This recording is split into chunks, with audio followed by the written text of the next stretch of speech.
السلام علیکم ناظرین، آج ہمارے ساتھ ایک ایسی حافظ قرآن بہن موجود ہیں جن کی والدہ تو وفات پا گئی، اس کے بعد والد نشہ کرتے تھے، وہ بھی وفات پا گئے، لیکن جنہوں نے ان کے والد سے قرض لینا تھا انہوں نے ان کا جینا محال کر دیا۔ ان کے دروازے پہ آتے ہیں اور طرح طرح کی ان سے باتیں کرتے ہیں، واہیات قسم کی۔ آپ باقی جانتے ہیں ان سے کیا وہ کہتے ہیں۔ السلام علیکم۔ وعلیکم السلام۔ اچھا بہن، آپ مجھے یہ بتائیں، پہلے تو ہم آپ کو اپریشیٹ کرتے ہیں کہ آپ حافظ قرآن ہیں، ہمارے لیے بھی آپ قابل احترام ہیں۔ اس کے بعد آپ ہمیں اپنے ساری زندگی کے احوال بتائیں، کس مصیبت سے آپ گزر رہی ہیں؟ جیسا کہ آپ نے بتایا سر کہ میرے والد ایک مطلب کہ وہ نشہ کرتے ہیں سر، اور نشہ کرنے کی حالت میں وہ اس دنیا سے چلے گئے۔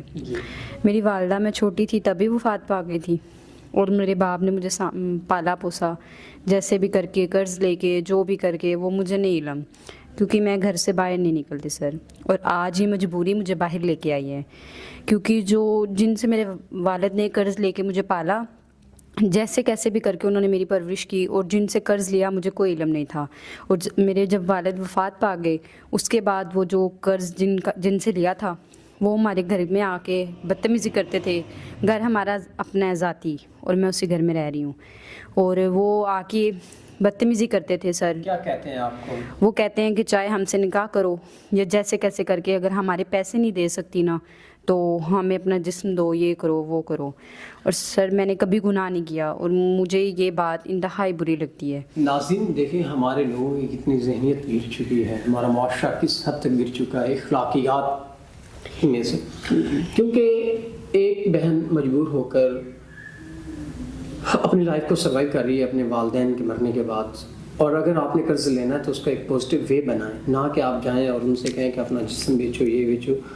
یہ اچھی بات نہیں ہے۔ یہ حافظ قرآن بہن ہے، ہمیں ان کی رسپیکٹ کرنی چاہیے۔ اس کے بعد بہن اب آپ کیسے اپنی زندگی کو سروائیو کر رہی ہیں؟ سر جیسا کہ آپ بتا رہے ہیں کہ وہ قرض والے آ کے بدتمیزی کرتے تھے، اور وہ یہاں تک بھی کہتے تھے کہ اگر وہ نہیں کر سکتی تو نکاح کر لو، قرض نہیں دے۔ سر میں نکاح کیسے کر لوں؟ وہ شخص جو میری گلیوں میں عزت روڑ رہا ہے، مجھے گلی میں کھڑے ہو کے گالی نکال رہا ہے، اور وہ میرے سے نکاح کا دعویٰ کر رہا ہے، تو میں اس شخص سے کیسے نکاح کر سکتی ہوں؟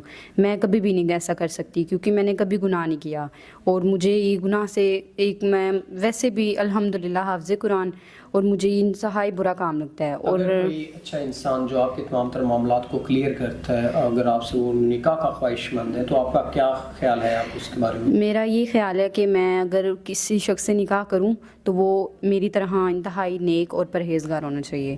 میں اس کے پاس اتنے وسائل ہوں، آپ کو باہر لے جائے پاکستان سے؟ جی کوئی مسئلہ نہیں ہے سر۔ اگر وہ بڑی عمر کا ہے تب بھی مجھے کوئی مسئلہ نہیں ہے۔ اگر وہ بڑی عمر کا ہے، بس شادی شدہ ہو تو وہ ایسا ہے کہ وہ اگر اپنی وائف کی جتنی کیئر کر رہا ہے، مجھے اس سے کم صحیح مگر میری عزت کرے۔ مجھے بس عزت کرنے والا چاہیے، نہ کہ مجھے پھر سے وہی یہ گالیاں گلوچ اور یہ واہیات باتیں مجھے یہ اس کے منہ سے سننے کو نہ ملے سر۔ ناظرین، اگر کوئی ایسا انسان جو ان سے نکاح کا خواہش مند ہے، جیسا کہ بہن نے بتا دیا کہ عمر کا بھی ان کو مسئلہ نہیں ہے، اور پہلے شادی شدہ ہے وہ بھی کوئی مسئلہ نہیں، اگر کوئی باہر لے جانا چاہتا ہے وہ بھی کوئی مسئلہ نہیں ہے، لیکن انسان عزت دار ہو جو ان کی عزت اور رسپیکٹ کرے، ہر جگہ ان کی عزت بنائے، تو ہم امید کرتے ہیں کہ آپ نکاح کو عام کریں، نہ کہ زنا کو۔ ہمیں نکاح کو پروموٹ کرنا چاہیے، اور امید کرتے ہیں کہ آپ اس بہن کے تمام تر مسائل کو مد نظر رکھتے ہوئے ان سے نکاح کریں گے۔ اسی کے ساتھ اپنے میزبان نواب احمد کو دیں اجازت۔ خدا حافظ۔